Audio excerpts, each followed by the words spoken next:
A working title for this video is a Neo-Patristic Synthesis of Martin Heidegger's contributions to philosophy. And this is going to be a close reading of section 2 of the first chapter entitled The Prospect. And what I want to do is have a little bit of fun here and experiment. And a lot of my subscribers are interested in or familiar with kind of patristic, neo-patristic thinking. And a lot of my subscribers are interested in Heidegger's thought. So something that intrigues me about kind of the neo-patristic church fathers, the kind of revival, is not necessarily the content of the fathers' work, theorizing, and praxis, but more of the form and the effect that it has on the ability to perceive the current phenomena, whether they're philosophical or otherwise. So what I'm going to attempt to do here is I'm going to kind of apply some of the patristic thinking as I understand it, and in terms of some of these concepts that Heidegger's putting forth here in his enigmatic and I think best work, Contributions to Philosophy of the Event. So this is more of an experiment, and we're going to have a little bit of a fun here. If you haven't seen the first installment, you can go ahead and check that out. I give a brief introductory commentary on this book. And now we're going to get into section 2 of it, and I'm just going to start kind of reading and start experimenting, applying some of the patristic and orthodox theological concepts to some of the terms Heidegger is putting forth here in his book. And I think you'll find it interesting nonetheless when you do that. Not that this, and I don't, haven't really thought this through that much. I was just reading through this again a couple of days ago, and I haven't visited this book since I've really got into the patristic literature. And after that, in picking up this work again, so much crystallized or stood out to me or resonated that I figured I'd share this with you guys and see if there's any interest on your end, or if this kind of makes sense. And kind of, again, I'm gonna play with some words. He uses the kind of main terms he's using here. And the main differentiation that he worked out in Being and Time, his first kind of magnum opus, was is the difference between beings and being, right? And he's trying to get away from this conception of being with a capital B, right, as being the constraints and that which defines beings, right? That's his critique of Western metaphysics from Plato up until Nietzsche.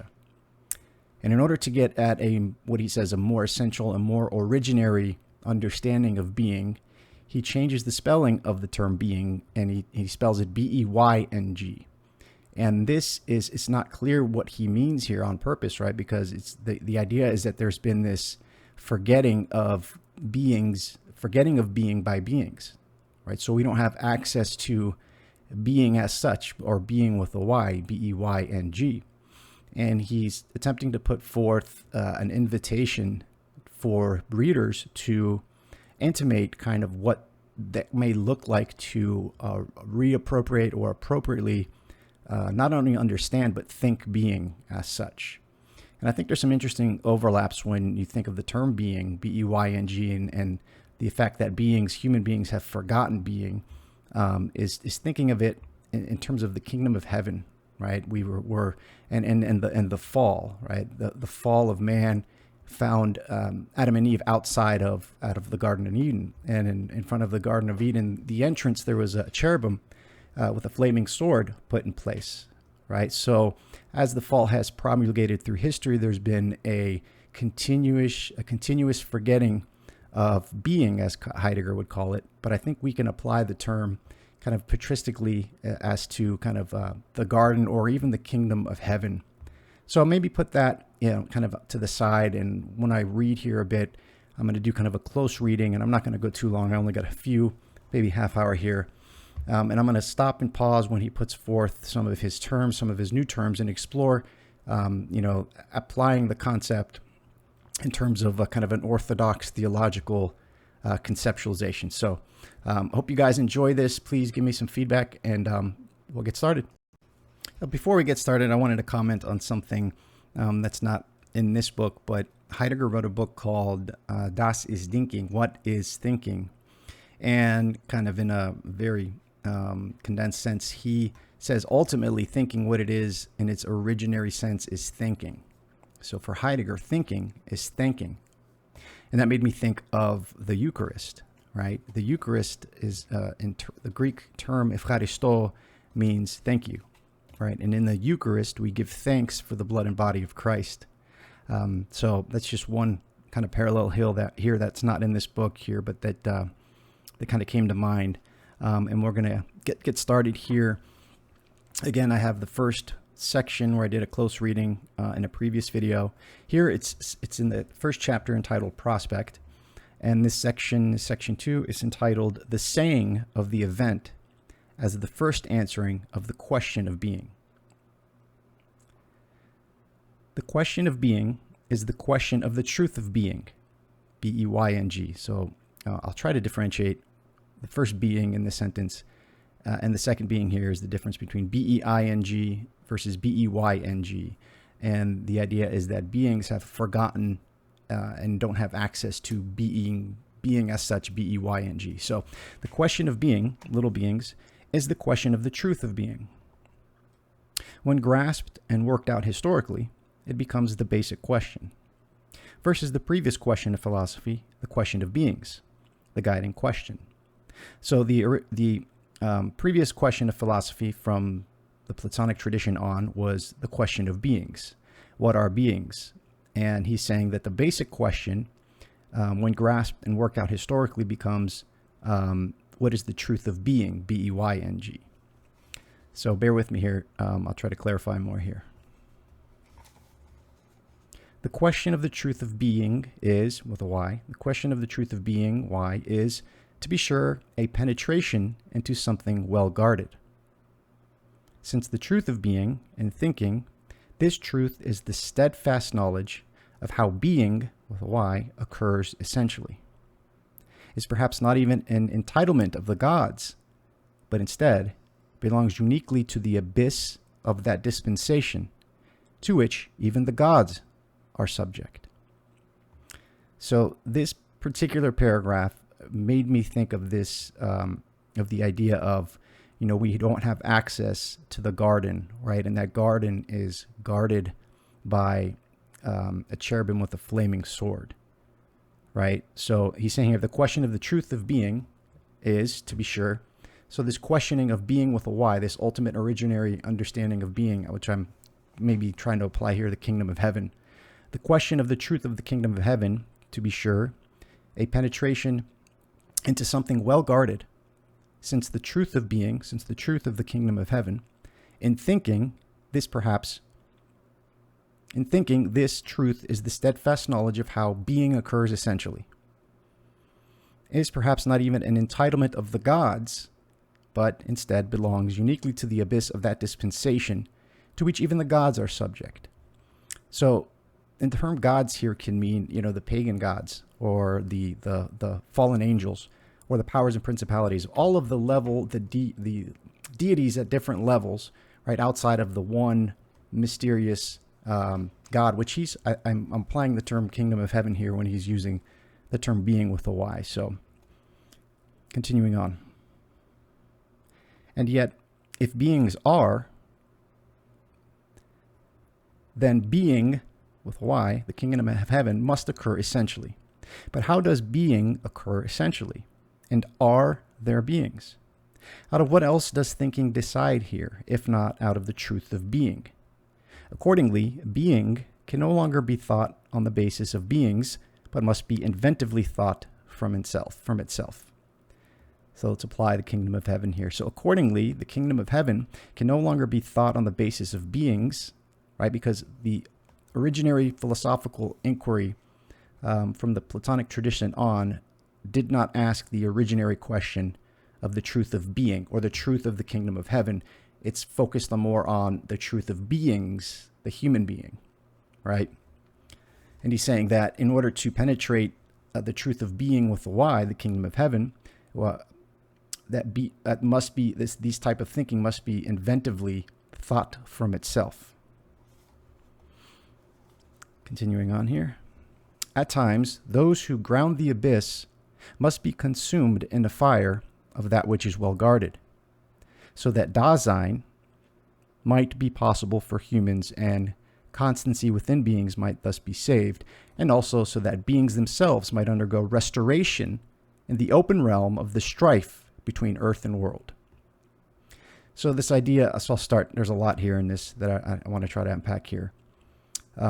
This brought to my mind the idea of martyrdom, right? Where he says, as at times those who ground the abyss must be consumed in the fire of that which is well guarded, right? The kingdom, the Garden of Eden, at least, is guarded by a flaming sword, right? So the secrets of the truth of being, which we used to have access to and we do not because of the forgetting of being by beings, right? He's saying that at times those who ground the abyss must be consumed in the fire of that which is well guarded. So that Dasein, and the term Dasein, I was kind of thinking something to do with the Holy Spirit, right? Which he says that Dasein is a clearing from and out of which beings are revealed, right? So that Dasein might be possible for humans and constancy within beings might thus be saved. And also that beings themselves might undergo restoration in the open realm of the strife between earth and world. So the term earth and world here, I'd like to apply the term heaven and earth, right? So instead of world, we'll install the term heaven here, right? It's these two kind of fundamental factions of reality, right? Heaven and earth in terms of the patristic thinking. And I'll read just this last part again. And and also so that beings themselves might undergo restoration in the open realm of the strife between heaven and earth. Continuing on.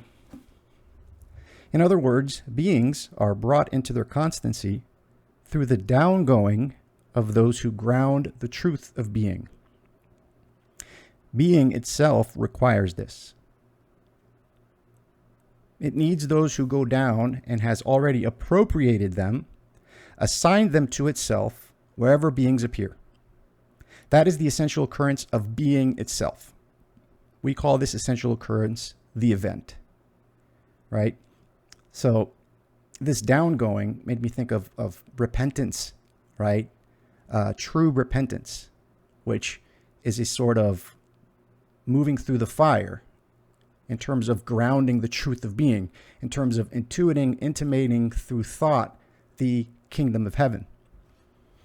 I'll read that again. So in other words, beings are brought into their constancy through the downgoing of those who ground the truth of being. I think of the saints, right, that ground the truth of being. Being itself requires this. So there's an activity from being itself, B-E-Y-N-G. There's an activity from the kingdom of heaven. There's activity from God the Father with his grace that requires this downgoing for those who are to ground the truth of being, B-E-Y-N-G. Being itself requires this. It needs those who go down and has already appropriated them, assigned them to itself wherever beings appear. That is the event, right? So the central theme of the book, if you could call it that, is the philosophy of the event. And the event is this instantiation of a new beginning, right? Of the kingdom of earth as it is in heaven, right? If we want to apply the kind of patristic language here, right? So it goes, that is the essential occurrence of being itself. We call this essential occurrence the event. So this is fascinating. This next sentence here says, measureless is the richness of the turning relation of being to the Dasein it appropriates. Incalculable the fullness of the appropriation.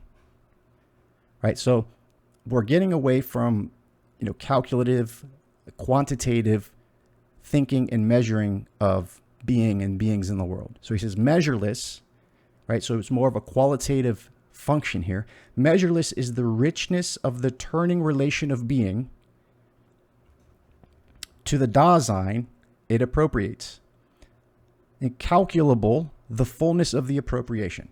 So it's not that we need to think traditionally about what is being said here, because thinking in itself has become instrumental and has become, quantitative and lacking in its ability to think being as such, to appropriate the kingdom of heaven the way beings have thought being, right, needs to be transformed, right? And this transformation happens through this downgoing, this going through the fire and transforming human beings into, through Dasein, transforming the human being into those that are able to think being as such, those that are able to intuit the originary essential form of being, of the kingdom of heaven, right? Of humanity's fate prior to the fall into this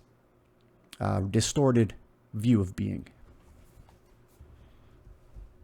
So measureless is the richness of the turning relation of being to the Dasein it appropriates. Incalculable, the fullness of the appropriation. Yet only very little speaking of the event is possible here in this thought that is making a beginning.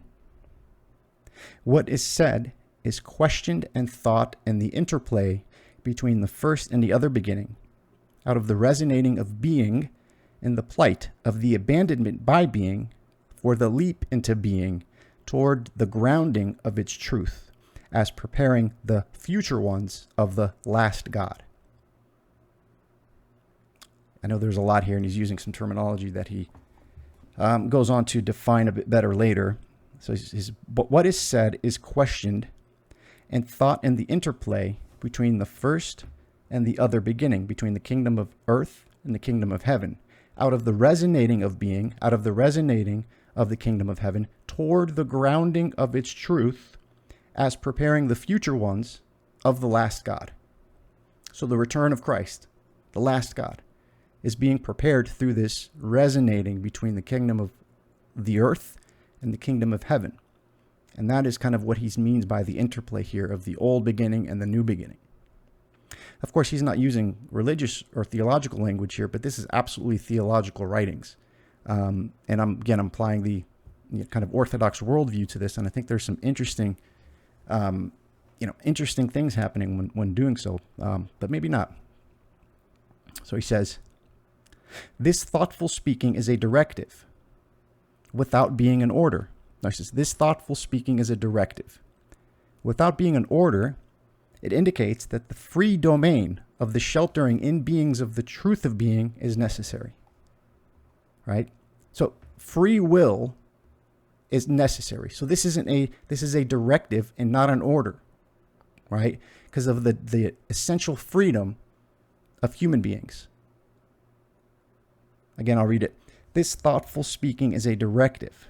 Without being an order, without necessity, right?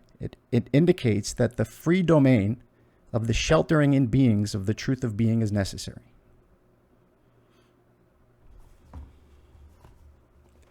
Such thinking never allows itself to be made into a doctrine. Such thinking never allows itself to be made into a doctrine, right? So it resists becoming an ideology. It resists becoming an idolatry, right? This is what is being resisted in this more originary understanding of the sheltering in beings of the truth of being. Such thinking never allows itself to be made into a doctrine. It completely withdraws itself from the fortuitiveness of opinion. But it does issue a directive to the few and to their knowledge, when at issue is the retrieval of humans from the intractability of non-beings into the tractability of the restrained creation of the site destined for the passing by of the last God. I'll read that again. Such thinking never allows itself to be made into a doctrine. So he's talking about the type of thinking, that he's introduced here, never allows itself to be made into a doctrine. It completely withdraws itself from the fortuitiveness of opinion. So it's not going to make sense to a general understanding, right, of this fallen nature and the fallen thinking and being that we have in the world. It withdraws itself from the fortuitiveness of opinion. So it's not going to make sense in a conventional way, in a conventional philosophical and theological way. But it does issue a directive to the few and to their knowledge when at issue is the retrieval of humans, right? The retrieval of humans, resurrection of humanity as a whole, from the intractability of non-beings. Non-beings, right? Demons, those that don't have positive existence, right? When at issue is the retrieval of humans from the intractability of non-beings into the tractability of the restrained creation of the sight destined for the passing by of the last God. Restrained creation, right? Think about the law and the commandments, right? The law and the commandments of restrained creation, where there's not an unleashing of human desire into the world under the auspices of freedom. So freedom is a restrained creation. True human freedom is to be invested in the world, and the creative impulse is to be, in a sense, this has this kind of restrained ethos to it, of the sight destined for the passing of the last God. I mean, I think it's clear there. You can apply the understanding of the second coming in terms of this language here. If the essential occurrence of being, the kingdom of heaven, B-E-Y-N-G, if the essential occurrence of being constitutes the event, however, then how near is the danger that being might refuse and must refuse to appropriate because humans have become powerless to be Dasein on the account of the untrammeled force of their frenzy for the gigantic, which latter, under the semblance of greatness, has overpowered them. So, is it possible that we will not hearken, human beings will not hearken the call to being as such because of the, what he calls here, the untrammeled force of the frenzy for the gigantic? Think of the ziggurat, or think of the Tower of Babel, or building huge technological systems, AI, right? So we're hypnotized by this untrammeled frenzy towards the gigantic, right? We're captured by this ideological, scientific, biotechnological framing of the world under the semblance of greatness. Look how great human beings have become. Look at how great progress has been, which now has overpowered them. Right? So we've created systems, or systems were created through human beings that have become that are now overpowering human beings to the extent that they can't even think the originary truth of being itself. So he's saying, is that a reality? How can we think through that? So yet, if the event becomes a withholding and a refusal, is that only the withdrawal of being and the surrendering of beings into non-beings? Or can the refusal, the negativity of being, become in the extreme the most remote appropriation, assuming that humans grasp this event and that shock and diffidence place them back in the basic disposition of restraint and thereby already propel them out into Dasein?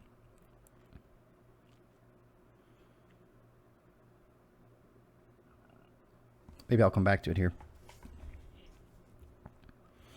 To know the essence of being, to know the essence of the kingdom as the event means not only to be aware of the danger of refusal, but also to be prepared for overcoming it. Far in advance of that, what remains first here can only be to place being in question. So to place the kingdom in question. And I wanted to apply, and he talks about the questioning here a little bit later on, the idea of this originary questioning that inaugurated philosophy as such. I think of the term faith, right?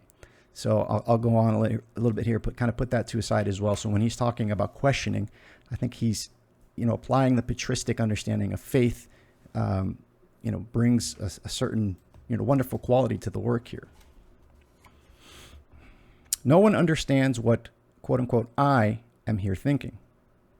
To let Dasein arise out of the truth of being, out of the truth of kingdom, out of the essential occurrence of truth, in order to ground therein beings as a whole and as such, and in the midst of them, to ground the human being.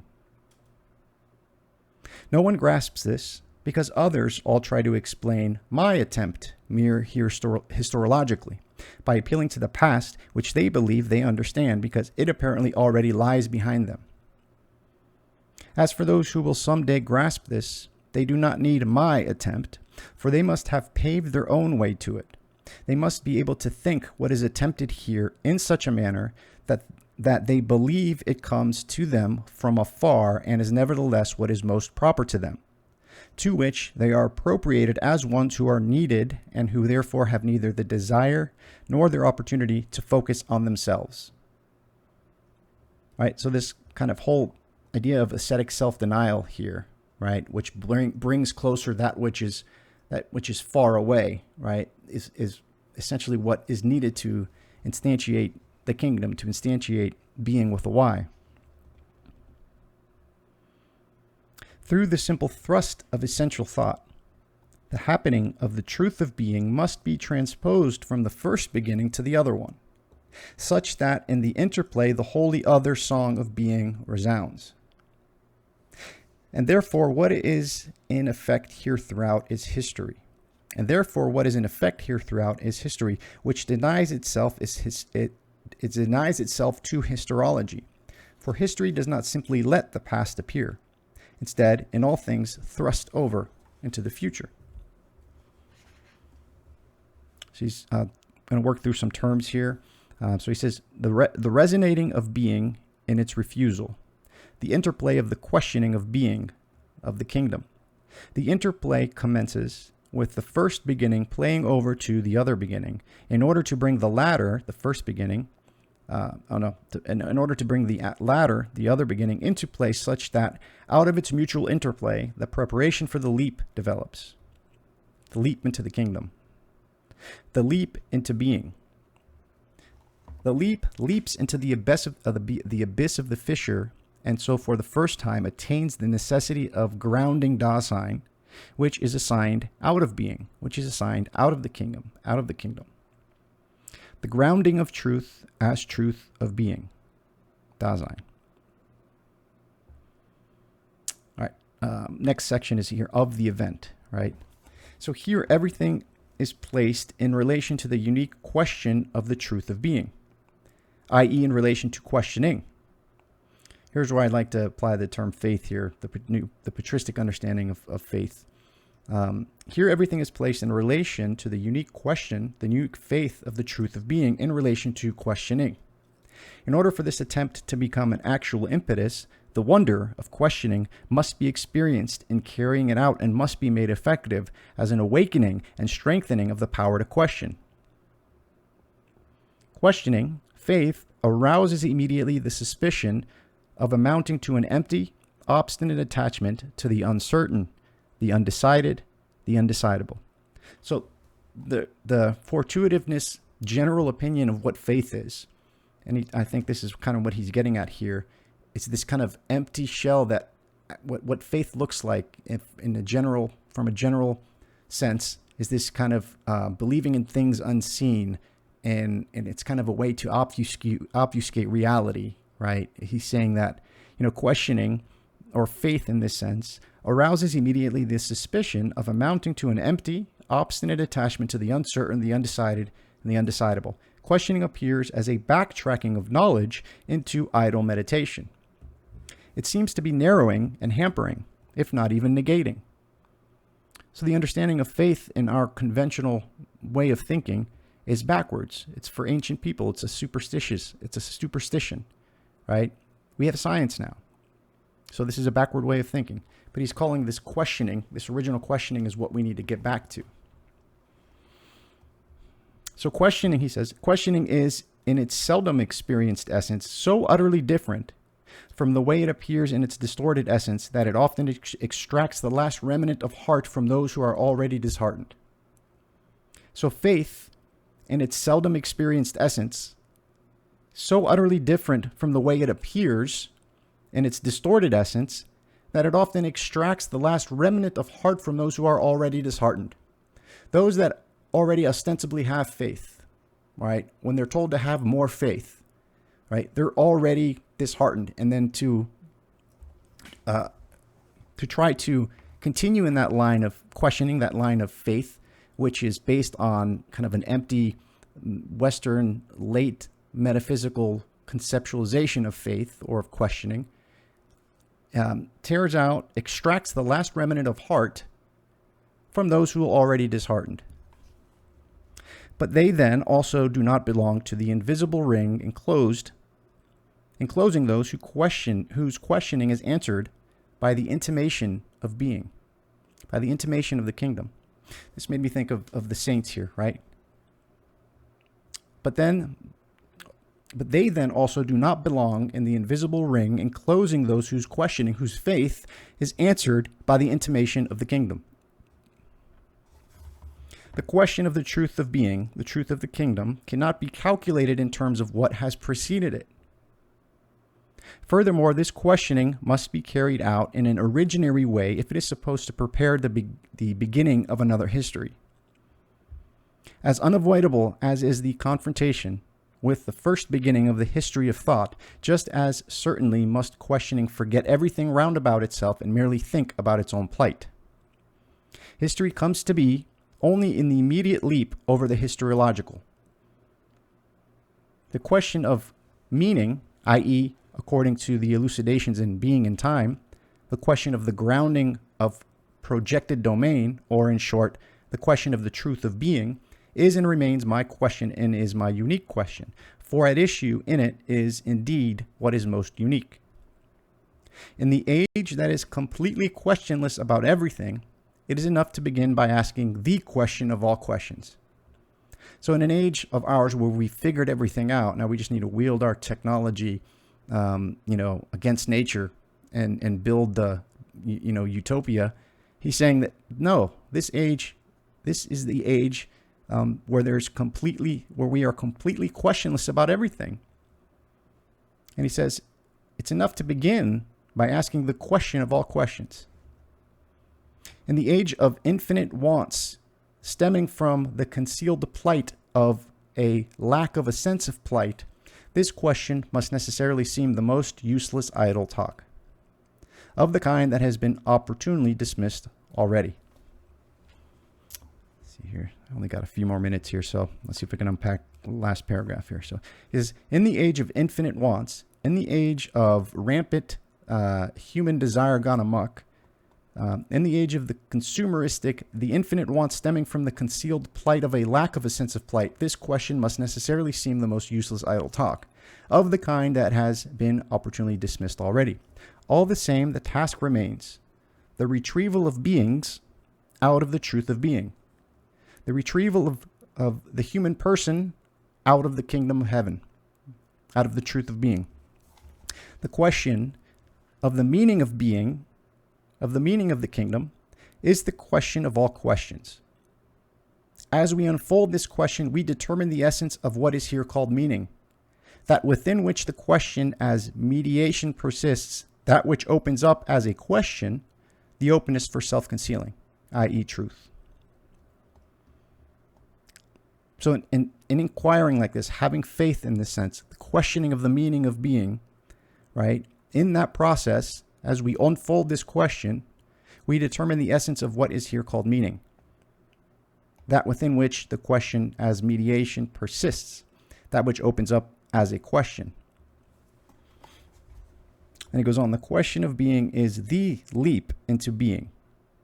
The question of being is the leap into the kingdom, the leap carried out by the human being as the seeker of being, as the seeker of the kingdom, i.e. as the thinker who creates.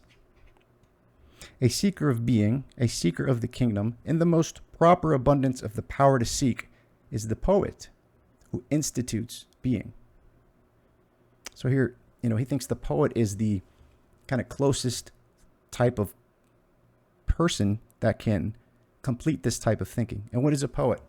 A poet does not speak about things necessarily of the world. The poet uses language, the logos, right? Speaks being into existence, right? Let there be light. It is good, right? In this sense, he's looking to close the gap between this representational understanding and thinking of language back to this kind of more originating, creative, potent force of language itself, of the logos. So it's about reinstantiating, reorienting human beings towards the logos. And now the last sentence here, and then I'll leave you guys for today.